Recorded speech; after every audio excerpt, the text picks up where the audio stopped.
안녕하세요. 파산관제인 홍현필 변호사입니다.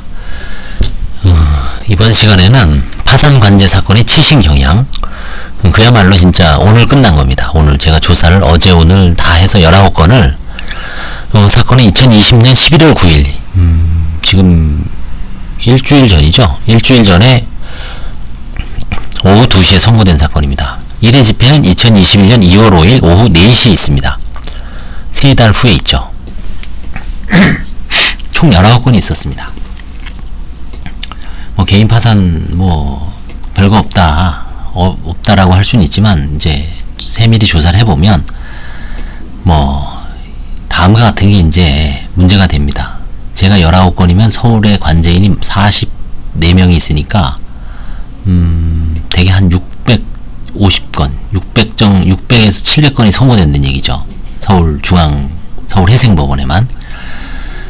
그럼 확률상 이런 비슷한 사건이 대부분 몰려있죠. 그렇죠? 어디 가겠습니까? 한번 보십시오. 그래서 개인 파산을 준비 중이거나 내가 뭐해서 문제가 될 수 있겠구나. 스스로 점검하는 훈련을 해야 됩니다. 최근에는 이 동영상을 많이 보셔서 대부분 아주 잘 아시더라고요. 법에 문외한이시더라도 자기가 뭐가 문제되는지 다 아세요. 왜? 파산면책 진단표에 가로 세로를 해서 수십 가지를 점검을 하죠. 그쵸? 그 관제인이 늘상 점검하는 겁니다. 기록을 보고 점검하고 질문을 해서 점검을 하고 그 다음에 채무자의 어떤 답변을 보고 점검을 하고 채권자의 이의 사유를 보고 점검하고 여러 가지 어떤 루트가 있어요. 그래서 한번 보십시오. 환가 및 조사의 쟁점은 무엇일까요? 일단 첫 번째, 총 19건 중에 이제 문제되는 것만 찝어봤습니다. 첫째, 75년생 남자분인데, 과거에 이제 사업을 하다가 좀 부도가 나서 세금이 일단 6,500 정도 체납돼 있고요.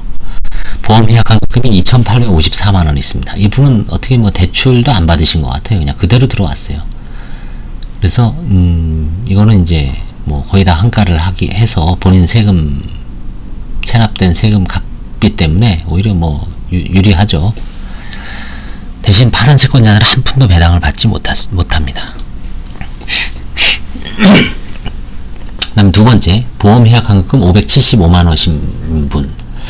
이분이 이거 넘어갈 수도 있는데, 연세도 59년생, 61세죠. 61세, 62세. 근데 문제는, 아들이 26세 때, 아들이 26살 때 부천 소재 아파트를 취득을 합니다. 그래서 그때 물어보니까 아들명이 한 9천인가 얼마에 샀는데, 아들이 26세 때 한 6년 정도 되는 것 같아. 지금 한 32, 3살 됐으니까. 그때 9천인가 얼마 주고 샀는데 7천을 대출받고 2천인가 3천은 채무자 돈이 들어간 거예요. 이때 과연 이걸 환가를 해야 될지 말아야 될지. 이런 애매하죠. 그쵸? 원칙적으로는 그렇다고 이 부동산이 채무자가 아들 명의로 명의 신탁해놓은 빼돌린 재산이라고 볼 수 있을까요? 만약에 이자를 누가 냈느냐가 중요하죠. 이자를 결국 이제 아들이 경제활동을 만약에 26살 때부터 꾸준히 했으면 소득이 있고 아들이 이자를 충분히 납부할 능력이 있을 만한 소득이 있었으면 이건 아들께 명확하죠. 다만 채무자 엄마가 집 살 때 보태준 거죠. 근데 그게 아니라 최근까지 직장을 가져본 적도 없고 소득도 안 나타나고 이자도 채무자가 다 냈다. 그러면 명의만, 그리고 이제 이 부동산 값이 올랐다. 그러면 환가를 할 수도 있습니다. 그래서 이거는 좀 더 추가 조사를 해보고 보험해약환급금보다 처음엔 이게 이제 이걸 할까 말까 했는데 나중에 이거 딱 얘기하다 보니까 이게 지금 쟁점이 돼버렸어요. 그쵸? 갑자기 바뀐 겁니다. 이게. 세 번째는 강원도 원주 소재에 묵은 땅이 있습니다. 논이라고 하는데 농사를 십몇 년이 농사를 워낙 안 지어서 지금은 그냥 나무가 빽빽하고, 그쵸? 나무가 하나 있고 그다음에 다 밭이 돼버린 거죠. 황무지가 돼버린 거죠. 근데 공시지가는 700입니다. 왜냐면 거기가 원주가 최근에 KTX 생기고 그 근처에요. 그러니까 이건 가격을 어떤 식이든 부동산을 한번 매각을 한번 해보려고 합니다. 채무자의 묵은 땅이라고 주장해도 글쎄요, 그게 공시지가가 벌써 700이면 시가로는 1000만원 넘을 수도 있습니다. 이거는 한번, 그리고 더군다나 이 채무자가 예전에 한번 면책을 받았어요. 그래서 파산 면책의 생리에 대해서 잘 알 거예요. 그래서 한번 오랜 기간 동안 한번 아주 싸게라도 한번 팔아보려고 합니다. 네 번째 사건은 보험해약환급이 450만원 존재합니다. 이런 거는 사실은 관제인 재량이에요. 150을 빼면 300까지는 환가를 할 수 있고요. 배당을 해줄 수도 있고, 뭐 넘어갈 수도 있고요. 한계선상에 있는 사건입니다. 그 한계선을 300으로 바라보는 변호사는 환가할 수도 있고, 그 한계선을 높이는 변호사는 당연히 이거는 관두겠죠. 그러니까 이거는 어떤 관제인 만나면 환가가 되고, 어떤 관제인 만나면 환가가 안 되고, 그 다음에 채무자의 어떤 보험을 해약하지는 않아요. 그냥 화해계약을 통해서 임의 환가를 하죠. 다섯 번째, 이거는 배우자 임차보증금 2억 8,500이에요. 이 중에서 이제 한 6천인가는 대출이고요. 2억 정도는 이제, 그래서 이제 배우자, 채무자는 재혼이고, 여자분은 초혼입니다. 근데 여자가 생활력이 있었는지, 뭐 늦게 결혼하셨는지도 몰라. 35살인가에 결혼했어요. 남자는 한 10살 차이 납니다. 그때 여자가 집이 있었습니다. 처녀 시절에.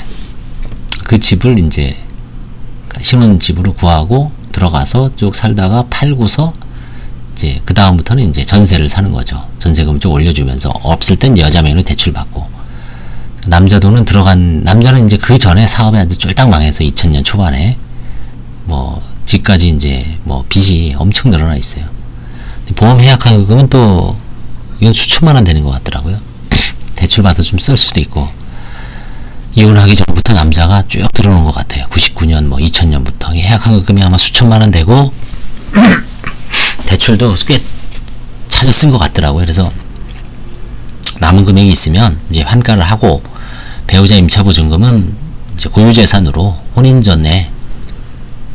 중에 이제 뭐 엄밀하게 얘기하면 이제 혼인 중에 취득한 건데, 과연 남자가 그 당시에 사업이 쫄딱 망해서 수년 동안 빌빌거리고 있는데 그만한 한 2억이라는 되는 집을 살 수가 있었을까? 어떻게 보면 제가 보기엔 여자분이 34살, 5살인데 착실하게 청계천이나 뭐 이런 시장에서 옷 만드시는 분, 착실하게 아마 10년 이상 돈을 벌어서 샀을 개연성이 가장 높을 겁니다, 아마. 그쵸? 그래서 저는 이거 아마 배우자 보증금은 그냥 고유재산으로 봐서 한 푼도 환가 안 하고, 다만 남자분도 그 당시부터 계속 그 돈은 벌었나 봐요. 생활 한 150에서 200 정도 벌고, 애도 둘 사이에서 낳았으니까 이제 큰애하고 둘째는 전처가 키우겠죠. 그래서 이거는 보험 해약금만 하는 선에서 아마 지금 계획을 잡고 있습니다. 혼인 전 배우자 명의로 취득한 빌라를 혼인으로 처분하여 현재까지 임차보증을 올려주고 혹은 대출을 받아 보유하고 있고요. 여섯 번째, 예납금 때문에 고민이 많죠. 뭐 아까도 보니까 어떤 분 자기는 30만원인데 배우자는 90만원 예납, 부부파산이거든요. 90만원 예납을 해서 기각당했다가 어떻게든 마련해서, 판사들 아주 완강하죠. 그게 왜 그러냐면 사건을 이제 판사들끼리 이제 의논을 합니다. 그래서 30만원은 아주 그냥 기본적인 거고, 가장 기본적인 사건을 30만원을 잡고, 여기서 이제 부채 규모가 많다든지 아니면 한가할 재산이 있다든지 부인권 행사의 대상에 의심이 있는 거, 그 다음에 뭐 소송이 아예 계류 중이라든지 임의경매가 진행 중이라든지, 뭔가 이제 환가를 위해서 관제인이나 법원 직원, 보조인의 어떤 노력이 많이 들어갈 만한 사건은 예납 비용을 아예, 근데 이 사건은 환가할 사건이 전혀 없습니다. 85년생 여자분인데 뭐 사업 피부 관리 하다가 스킨케어 샵을 하다가 안 되잖아요. 그쵸? 코로나 때문에. 그전에는 1년 정도는 잘 됐는데 무슨 뭐 이런 사우나, 대형 사우나가 동네에 들어오니까 거기에 모든 게 다 완비되어 있으니까 이제 동네 이런 피부 관리실은 사람들이 갈 필요가 없죠. 그런 큰 뭐 이런 복합, 뭐 영화도 보고, 그쵸? 식사도 하고 사우나도 하고 거기서 다 모든 게 다 되잖아요. 피부 관리도 하고 남자들 이발도 하고 그쵸? 애들은 뭐 놀이터도 있고 뭐 서점도 있고 없는 게 없어요. 노래방도 있고 술집도 있고 그야말로 또 맛집, 푸드코드도 있고 백화점도 있고 그런 게 딱 들어오니까 거기서 들어가서 자동차로 차로 다 일가족이 가서 주말에는 거기서 그냥 아예 지내죠. 그러다 보니까 그 경쟁력이 이제 떨어진 거죠. 이 동네는 안 가요. 같은 값에. 좀 비싸도 이런 데 가죠. 그러니까 갑자기 2018년까지 장사가 그럭저럭 1년 동안 잘 됐는데 안 된다 이거예요. 그리고 이제 최근에는 아예 그냥 코로나로는 그냥 아예 그냥 직격탄을 맞은 거죠. 그냥 너 죽어라 하고 이제 어쩔 수 없이 폐업하고 뭐 사채가 엄청나요. 뭐 일수사채 알죠? 이런 거 가끔 관제인들 많이 해봅니다. 그냥 채권자 김과장, 이부장, 그쵸? 장대리. 왜냐면 시장에서 장사하시는 분들이 길거리에 있는 분들 이거 명함 받아요. 그래서 이제 일단 급한 대로 뭐 500만원, 1000만원 꿔. 이자가 장난이 아니에요. 그쵸? 하루에 갚아야 될 게 막 뭐 15만원. 그쵸? 근데 그러다가 이제 계속 눈덩이처럼 불어나죠. 다시 또 원금 꺼서 이자 갚고 이자가 아주 눈덩이 불어나서 나중에는 근데 이제 면책할 때 문제가 이 사람들 명함 뺀이 없어요. 이름도 몰라. 거기 김과장. 그쵸? 이름이 있어도 대포가 가명으로 폰도 대포폰일 수도 있고요. 일단 사실조회 같은 걸 해봐야 돼요. 그래서 도저히 만약에 채권자를 특정할 수 없으면 판사님이 결국 이제 공고가름 신청을 해서 그 선에서 이제 끝을 내죠. 언젠가는 면책은 되는데 1년 이상 걸릴 수도 있어요. 이런 건 사실조회도 해야 되고 신청대리인도 엄청 그냥 고생하죠. 이런 건 결국 이런 거는 1년 걸리더라도 차분하게 원칙대로 해서 모든 걸 다 말끔하게 해소하는 게 훗날을 위해서 좋아요. 마지막으로 최근에 배우자 명의 부동산을 2번 팔아서 근저당 채무. 이게 이제 여자 명의인데 실제 채무는 전부 건설업 관련해서 남편인 사업상의 채무입니다. 근데 한 번은 또 8억짜리 아파트를 팔고 마지막에는 3억짜리 팔아서 그 남편 채무, 근저당 채무 다 변제하고 나머지는 개인 채무 변제, 생활비, 교육비 등으로 사용했다라고 하는데 보증금 1000만원 갖고 있어요 지금. 이때 개인 채무 아마 제가 보기엔 주변 친인척들일 거예요. 아니면 아주 가까운 친구. 이 사람에 대한 변제를 근데 이 사람이 지금 빼놓은 그 안 갚은 채무가 뭐냐면 신용대출이나 카드 채무 이런 거 한 6천 정도 남겨놓고 들어왔어요. 근데 개인 채무는 나름대로 그 채권자들은 사실 은행이나 금융기관은 권리 행사를 아주 안 하잖아요. 잘 돈 안 된다고 이제 가압류 같은 거를 하긴 하지만 그 전에 다 내빼죠.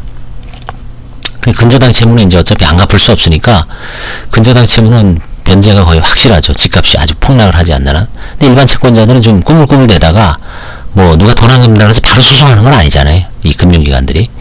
그 매뉴얼이 있을 거예요. 내용 증명을 보내고 그 다음에 뭐 독촉 전화를 하고 그 다음에 이제 뭐 다른 채권자한테 부실 채권을 양도하고 양도한 애는 다시 걔네들이 이제 소송이나 가압류를 많이 하죠. 그래서 이렇게 개인 채무만 다 변제한 거예요. 개인 채무만 변제하고 금융권 채무는 싹 남겼을 때 마지막에는 한 8천 정도 돼요. 7, 8천. 근데 금융 채무가 6천 변이 안 되니까 만약에 뭐 개인적으로 아는 지인한테 3천짜리 갚았다. 그러면 약간 좀 불균형이 있죠. 그래서 그 부인권 행사를 하긴 해야 될 것 같은데 이제 그걸 고민 중입니다. 뭐 그래서 총 7개고요. 이런 식으로 보험 해약한 금이 4개입니다. 가장 많죠. 그 다음에 이 보는 보증금 혹은 부동산을 얘기하는 겁니다. 하나, 그죠? 부동산 하나 있었죠, 아까? 원주, 문막, 그죠?